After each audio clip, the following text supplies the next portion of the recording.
Putin continues his merciless assault, the United States and our allies and partners continue to work in lockstep to ramp up the economic pressures on Putin and to further isolate Russia in the global stage. Later today, together with other NATO allies and the G7, Canada, France, Germany, Italy, Japan, the United Kingdom, as well as the European Union, we're going to jointly announce several new steps to squeeze Putin and hold him even more accountable for his aggression against Ukraine. And I want to speak to a few of those points today. First, each of our nations is going to take steps to deny most favored nation status to Russia.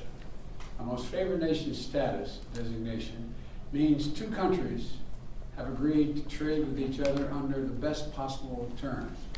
Low tariffs, few barriers of trade, and the highest possible imports allowed. In the United States, we call this permanent normal trade relations, PNTR. It's the same thing. Revoking PNTR for Russia is going to make it harder for Russia to do business with the United States.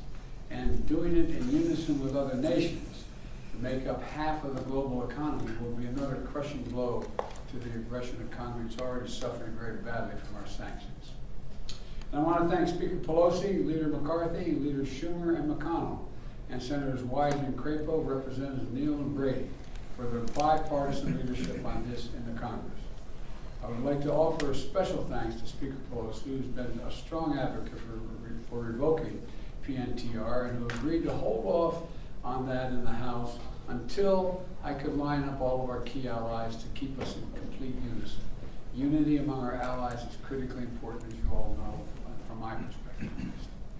Many issues divide us in Washington, but standing for democracy in Ukraine, pushing Russia's aggression, should not be one of those issues.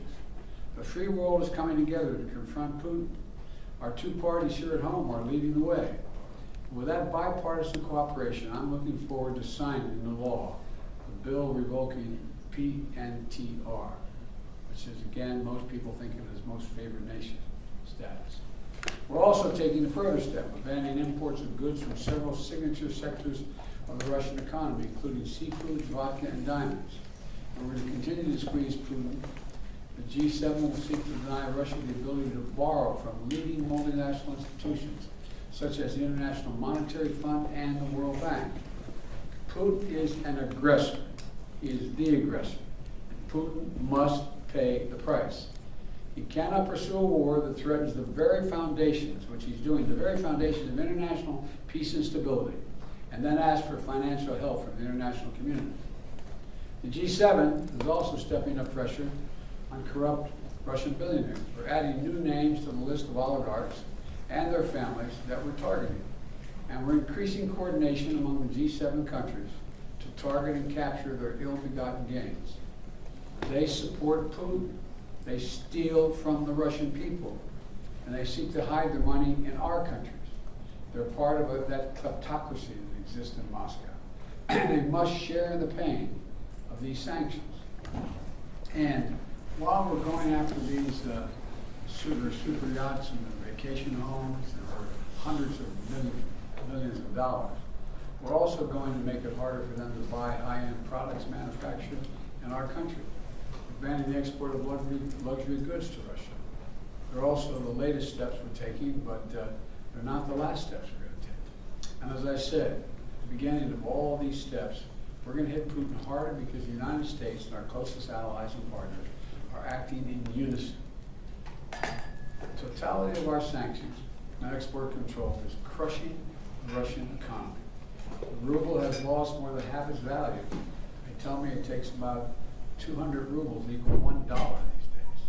Moscow Stock Exchange has been closed for 2 weeks because they know the moment it opens it will probably collapse. Credit rating agencies have downgraded Russia's government to junk status. Its economy to junk status. The list of businesses, international corporations leaving Russia is growing by the day.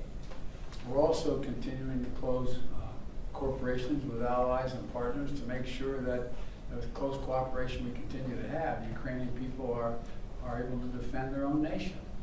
The United States has sent more than $1 billion in security assistance to Ukraine over the last year, including anti-armor and anti-air capabilities, taking out tanks and planes and helicopters.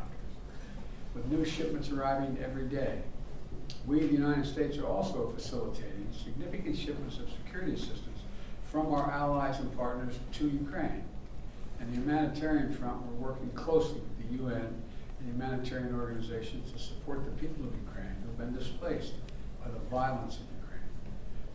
We're providing tens of thousands of tons of humanitarian supplies, food, water, and medicines, coming via truck and train every single day. Yesterday in Poland, Vice President Harris announced an additional $53 million in additional humanitarian support to Ukraine. That brings the total humanitarian assistance to $107 million in just 2 weeks. We've joined this effort with more than 30 other countries. We're providing hundreds of millions more. And last night, with a great credit to Congress, passed a bipartisan spending bill that included an additional $13.6 billion in new assistance to the Ukrainian people. I look forward to signing that immediately. I also want to be clear, though. We will make sure Ukraine has weapons to defend against an invading Russian force. We will send money, food, and aid to save the Ukrainian people. And I will welcome Ukrainian refugees. We should welcome them here with open arms. They need access. And we're going to provide more support for Ukraine. We're going to continue to stand together with our allies in Europe and send unmistakable message. We'll defend every single inch of NATO territory with the full might of the united and galvanized NATO. We will not fight a war against Russia in Ukraine. Direct confrontation between NATO and Russia is World War III, something we must strive to prevent. But we already know Putin's war against Ukraine will never be a victory. He hoped to dominate Ukraine without a fight. He failed. He hoped to fracture European resolve. He failed. He hoped to weaken the transatlantic alliance. He failed. He hoped to split apart American democracies in terms of our positions. He failed. The American people are united, the world is united, and we stand with the people of Ukraine. We will not let autocrats and would-be emperors dictate the direction of the world. Democracies are rising to meet this moment, rallying the world to the side of peace and the side of security. We're showing our strength, and we will not falter. God bless all of you. God bless Ukraine, and God bless our troops. President Biden, your White House has said that Russia may use chemical weapons or create a false flag operation to use them. What evidence have you seen showing that? And would the U.S. have a military response if Putin does launch a chemical weapons attack? I'm not going to speak about the intelligence, but Russia would pay a severe price if they use chemical weapons. Would the U.S. send troops in? Defending the federal gas tax? Will this make Putin stop his war?